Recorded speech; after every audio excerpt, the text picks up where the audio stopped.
Salut à tous, j'espère que vous allez bien. Alors dans cette vidéo, on va faire un petit peu d'économie, on va essayer de comprendre si le Barça pourra économiquement, selon les règles fixées par la Liga, pouvoir recruter des joueurs comme Rafinha, comme Lewandowski, prolonger Ousmane Dembélé, etc., etc. Donc ça va être très utile. Alors comme vous le savez depuis assez longtemps, on vous fait des vidéos pour vous expliquer comment ça fonctionne le fair play de la Liga, comment ça fonctionne la masse salariale. Alors dans cette vidéo, je vais faire un petit rappel et ensuite je vais vous expliquer où on en est aujourd'hui. Alors clairement, en gros, la Liga elle met en place ce qu'on appelle une limite salariale, c'est-à-dire que la masse salariale de l'équipe première, de l'équipe B, les salaires des coachs ne doivent pas dépasser une limite fixée par le championnat espagnol. Et ça vaut pour tous les clubs espagnols, pas en Europe. Je le rappelle, c'est une règle qui est spécifique au championnat espagnol. C'est d'ailleurs pour ça que les clubs espagnols aujourd'hui ont énormément de mal pour recruter. Donc si tu dépasses cette limite salariale, tu n'es pas sanctionné. Néanmoins, tu as des restrictions au niveau de ton recrutement. Si par exemple, ta limite salariale fixée par la Liga est de 200 millions d'euros et que tu as une masse salariale totale de 300 millions d'euros, eh bien tu dépasses. Donc tu es soumis à une règle fixée par la Liga qui s'appelle le 1 sur 3 et le 1 sur 4. C'est-à-dire que pour recruter pour 1 euro, eh bien, tu dois d'abord économiser 4 euros via des départs de joueurs, via des économies de salaire, etc., etc. Donc ça, j'espère que c'est très clair. Ensuite, passons maintenant à ce qui nous intéresse concernant le FC Barcelone. Le Barça est soumis à cette règle du 1 pour 4, 1 pour 3 depuis déjà 2 ans. Ça fait déjà 2 mercatos qu'on se tape cette règle qui nous limite au niveau du mercato. C'est d'ailleurs pour cela qu'on a fait partir Messi, qu'on a fait partir Griezmann. Enfin bref, on a essayé au maximum de baisser notre masse salariale pour essayer de se rapprocher de cette limite salariale fixée par la Liga. Et en gros, cette limite salariale fixée par la Liga, eh bien, elle dépend énormément de certains facteurs, c'est-à-dire de tous les revenus du club, mais également de toutes les dépenses du club. Ensuite, ils font un ratio pour fixer cette limite.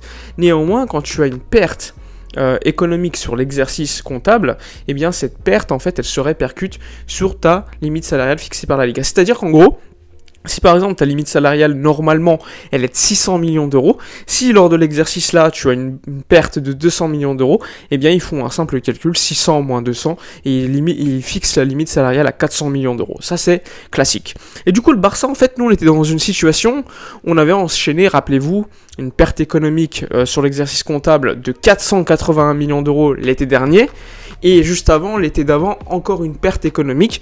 Donc en gros, toutes ces pertes économiques sur les exercices comptables s'étaient répercutées en fait sur notre limite salariale. À un tel point que notre limite salariale, eh bien en janvier 2022, là, en décembre, juste avant le mercato d'hiver où on prend Ferran Torres, etc., eh bien notre limite salariale, elle était de moins 144 millions d'euros. C'est-à-dire que c'était une catastrophe, on était carrément en négatif, on a eu tellement de pertes économiques sur l'exercice 2020-2021, que en fait ça s'était répercuté sur notre limite salariale à un tel point qu'on était passé en négatif. Et en gros, le FC Barcelone ne pouvait pas recruter sans le 1 pour 4 et le 1 pour 3. Comme je vous l'ai dit tout à l'heure, si ta limite salariale est plus basse que ta masse salariale, tu es limité par cette règle restrictive du 1 pour 3 et 1 pour 4.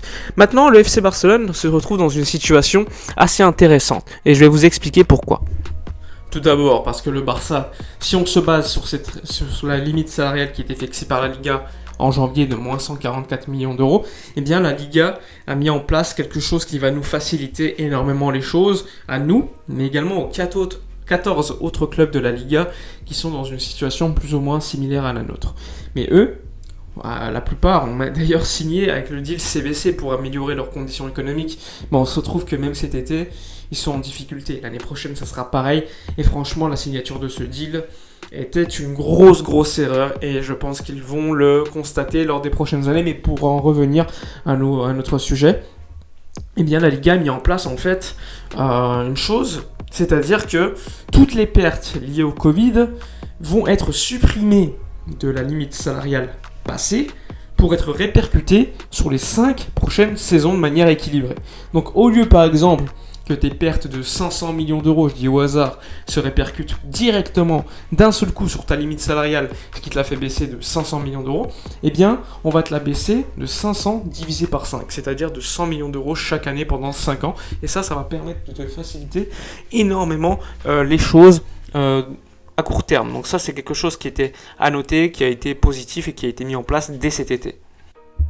Ainsi, dans les faits, on sait que le Barça a une perte économique due au Covid qui est chiffrée par la Liga de 380 millions d'euros. Et bien, ces 380 millions d'euros, on va les supprimer en fait de la limite salariale passée pour la passer sur les 5 prochaines saisons de manière équilibrée, c'est-à-dire d'à peu près 70 millions d'euros, 80 millions d'euros annuels. C'est-à-dire que par exemple, si notre limite salariale était fixée de 600 millions d'euros d'habitude, eh bien, on ferait 600 millions d'euros moins 70, moins 80, pour savoir à peu près de quel montant serait notre limite salariale actuelle. C'est-à-dire, elle passerait à 520 millions d'euros, et ça serait le cas sur les 5 prochaines saisons. Donc ça, c'est important. Après, là, je vous dis un chiffre de 600 millions d'euros, c'est parce que c'était le chiffre qui était, on va dire, normal lors des saisons passées. Après, ça dépend évidemment des revenus, de tes revenus sponsoring, de tes dépenses, et ensuite, ils font un ratio pour déterminer cette limite salariale.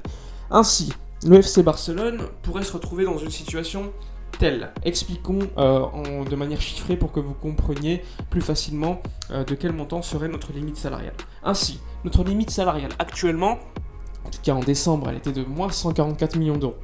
Le Barça, comme vous le savez, a réussi à faire un exercice comptable positif cette saison en 2021-2022 d'à peu près 100 millions d'euros. Donc on va passer de moins 144 plus 100 millions d'euros, plus les augmentations de revenus de sponsoring cette saison grâce au deal Spotify qui sont à peu près de 30 millions d'euros par rapport au deal passé. Avec le deal sponsor Manche, ça pourrait encore augmenter de 20 millions d'euros supplémentaires. Donc on se retrouve déjà dans une situation où on est à peu près à zéro. Mais l'objectif étant d'atteindre un seuil qui va nous permettre de largement dépasser notre masse salariale. Donc on est à peu près à ce montant-là. Tu y ajoutes encore une fois ce que je vous ai dit tout à l'heure, tu supprimes les moins 380 millions de pertes Covid que la Liga nous permet de fractionner sur 5 ans. Mais après, tu rajoutes plus 70, comme je vous l'ai dit tout à l'heure, sur les 5 ans, ça fait à peu près 70 millions d'euros, 80 millions de manière équilibrée. Donc, en soi, ça te fait moins 144, plus 100 millions d'euros de bénéfices sur l'exercice comptable, plus 30 à 50 millions d'euros des revenus sponsoring, plus 310 millions d'euros, ça c'est le calcul, moins 380 des pertes Covid, plus 70 millions d'euros sur les 5 ans, donc ça c'est assez logique. Donc ça te fait à peu près une masse salariale d'à peu près une limite salariale fixée de 300 millions d'euros, ce qui n'est pas suffisant, parce que notre objectif c'est de dépasser notre masse salariale actuelle qui est fixée par le club, selon Edouard Roméo, le directeur économique, de 560 millions d'euros. Notre masse salariale, c'est les salaires de l'équipe première, de l'équipe B, des coachs, les amortissements annuels, les primes à la signature. Ça, c'est important à noter. Évidemment, elle va baisser parce que, typique exemple, Ousmane Dembélé, qui nous coûtait 52 millions d'euros chaque année dans les comptes, s'il prolonge son contrat, il n'y aura pas d'amortissement de transfert à effectuer, il y aura juste un salaire à payer. Le salaire qui aura baissé, on parle d'à peu près 14-15 millions d'euros bruts, donc on passe d'une dépense chaque année pour Dembélé de 50 millions d'euros à 15 millions d'euros, ce qui fait une baisse de 35 millions d'euros dans ta masse salariale. Et tu as plein d'exemples comme ça, Sergio Roberto qui baisse, il y a aussi possiblement Gérard Piqué qui va baisser son salaire, des ventes de joueurs donc, qui vont te permettre de faire des bénéfices peut-être, mais également d'économiser des salaires, donc ça aussi, tout cela, ça te fait une addition qui va te permettre en fait de baisser de manière importante ta limite salariale, ta masse salariale. Mais disons qu'elle est de 560 millions d'euros. Nous, on est à 300 millions d'euros de limite salariale, donc on dépasse largement.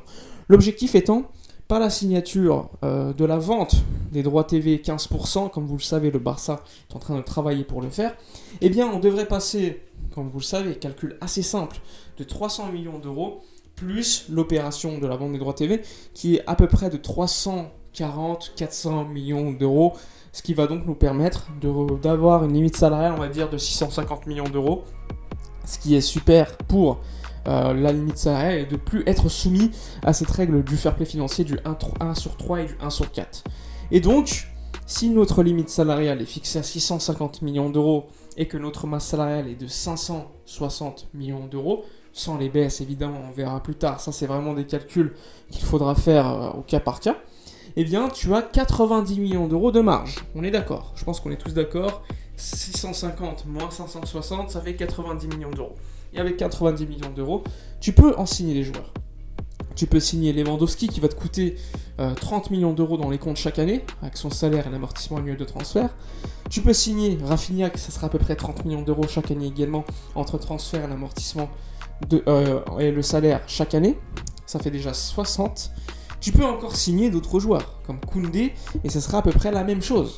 Donc, le Barça, aujourd'hui, sans la baisse de salaire, comme je vous l'ai dit, selon les chiffres d'Edouard Roméo, un temps fixe avant la prolongation à la baisse de Dembélé, avant la baisse de Piqué, etc., on peut déjà signer dans nos comptes, lorsqu'on aura vendu les 15% des droits TV, des joueurs comme Koundé, comme Rafinha, comme Lewandowski. Donc ça, c'est pour vous dire qu'aujourd'hui, dès lors que le Barça aura vendu ses droits TV, eh bien il pourra faire ce qu'il veut sur le mercato, enfin ce qu'il veut. Il pourra signer les joueurs avec qui on est lié. Après, évidemment, pour signer des joueurs beaucoup plus chers, ça sera encore plus compliqué parce qu'il faudra des départs de joueurs qui vont permettre de baisser encore plus ta masse salariale pour avoir une marge un peu plus importante. Mais ça, je pense que ça ne sera pas le cas cet été. Ça sera trop compliqué à mon avis de faire 5-6 signatures super chères. Mais déjà 3-4 signatures assez chères, c'est possible. Et il faudra évidemment contrôler la masse salariale, ne pas trop l'élever. Parce qu'en fait, quand tu fais signer des joueurs, eh bien, tes amortissements montent, ta masse salariale monte aussi. Donc il faut compenser également de l'autre côté avec certains départs, avec certaines ventes, certaines opérations qui te permettent d'économiser des salaires, etc., etc. Enfin bref, aujourd'hui, en gros, le Barça, lorsqu'il aura signé ses 15% de vente des droits TV, il pourra signer tous les joueurs qu'il veut. Enfin bref, j'espère que la vidéo aura été suffisamment compréhensible pour la fanbase, pour d'autres fanbases qui veulent comprendre un petit peu comment ça se déroule, l'économie du club, pourquoi le Barça peut signer autant de joueurs alors qu'il a une grosse dette. Il faut être clair, la dette n'a aucun rapport. La dette n'a aucun rapport. Je vais vous expliquer pourquoi. En gros, la Liga, lorsqu'elle fait cette limite salariale, elle se base aussi sur la dette du club. Et en gros, le club aujourd'hui, il respecte toutes ses obligations. Si par exemple il a une dette à payer, ben, il la paye en temps et en heure. Alors que d'autres clubs qui eux ne payent pas leur dette, eh bien ils disparaissent. Le Barça, ce n'est pas son cas. Le Barça respecte ses échéances, a une puissance économique beaucoup plus importante, et c'est pour cela qu'il n'est pas mis en danger tout simplement. Et il faut être clair, le Barça ne va pas disparaître. Le Barça a une telle puissance économique. Je rappelle, normalement le Barça, en temps normal, c'est le club qui chiffre le plus dans le monde.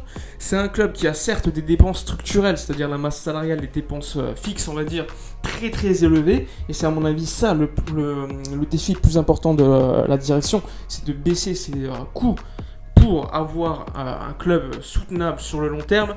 Mais en gros, aujourd'hui, le club était dans une situation proche de la disparition en mars 2021, mais en juillet 2022, on est loin, mais alors très très loin de ça. Sinon, le Barça ne pourrait pas recruter des joueurs comme Lewandowski, Rafinha, proposer autant d'argent. Ça, il faut être très très clair. Le club a restructuré sa dette sur du long terme.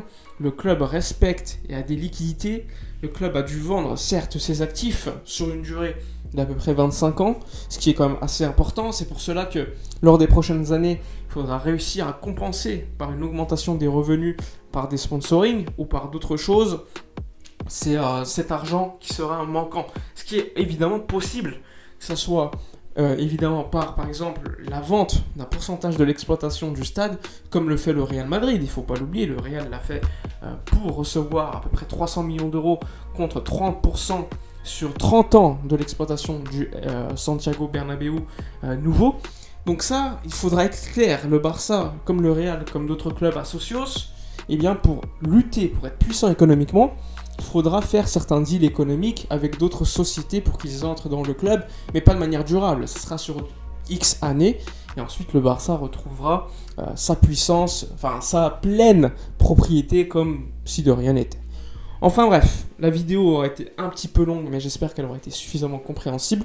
Je vous dis à la prochaine, n'oubliez pas de vous abonner à la chaîne, liker, commenter, partager. Faites tourner la vidéo à vos potes qui se posent des questions, comme ça c'est assez clair. Je vous dis à la prochaine, et d'ici là, comme d'habitude, portez-vous bien.